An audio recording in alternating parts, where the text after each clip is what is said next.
அனைவருக்கும் வணக்கம். நான் உங்கள் ஜெயமேனுகோபால். எதிரிகள் உங்கள் ஜாதகத்தில் அப்படிங்கிற தலைப்பில் நம்ம பேசலாம். எதிரிகள் அப்படிங்கிறது எந்த ஒரு மனிதனுக்கும் இருப்பாங்க. எந்த ஒரு தொழிலுமே எதிரிகள் இல்லாமல் தொழில் இருக்காது.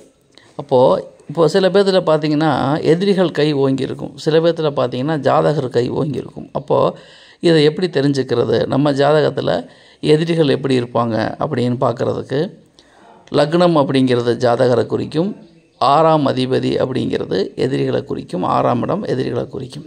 அப்போது 6ஆம் அதிபதி வலுவாக இருந்து லக்னாதிபதி வலுவிழந்திருந்தால் கண்டிப்பாக ஜாதகருக்கு எதிரிகள் கை ஓங்கியிருக்கும்.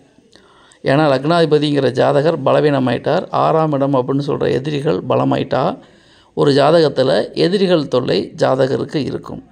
மாறாக லக்னாதிபதி பலமாகி 6ஆம் அதிபதி பலம் இழந்து விட்டால் ஜாதகரின் கை ஓங்கியிருக்கும். அப்போது எப்படி பார்த்தாலுமே லக்னாதிபதி 6ஆம் அதிபதி இவர்களை வச்சு தான் நம்ம எதிரிகள் எப்படி இருப்பாங்க அப்படின்னு நம்ம சொல்ல முடியும். சில பேர்த்தில் பார்த்திங்கன்னா எதிரிகளும் என்று சொல்லப்படுகின்ற 6ஆம் அதிபதியும் வலுவாக இருப்பாங்க, லக்னாதிபதியும் வலுவாக இருப்பாங்கன்னா ஒருவருக்கு ஒருவர் ஈக்குவலாக இருப்பாங்க.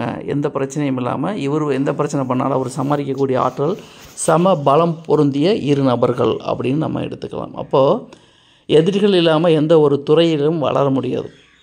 நம்ம எதிரிகள் இருந்தால் தான் போட்டி போட்டுக்கிட்டு ஜெயிக்கிறதுக்காக நம்ம தன் முனைப்பு காட்டி ஒரு தொழிலை சிறப்பாக செயல்பட்டு வெற்றி மேல் வெற்றி அடையக்கூடியும். ஆக எதிரிகள் என்பது முக்கியமாக மனிதனுக்கு தேவைதான். எதிரிகள் இருந்தால் தான் ஒரு மனிதனுடைய ஆற்றல் பிரகாசிக்கும். எதிரிகளே இல்லைன்னா எந்த விதமான ஆற்றலும் வெளிவராது. அப்போது எதிரிகள் எந்த லெவலுக்கு இருக்காங்க, நம்ம எப்படி நம்மளை அப்கிரேடு பண்ணிக்கணும் அப்படிங்கிறது உங்கள் தனிப்பட்ட ஜாதகத்தை பொறுத்து கண்டுபிடிக்கலாம். இவை பொதுவான தகவல். நன்றி, வணக்கம்.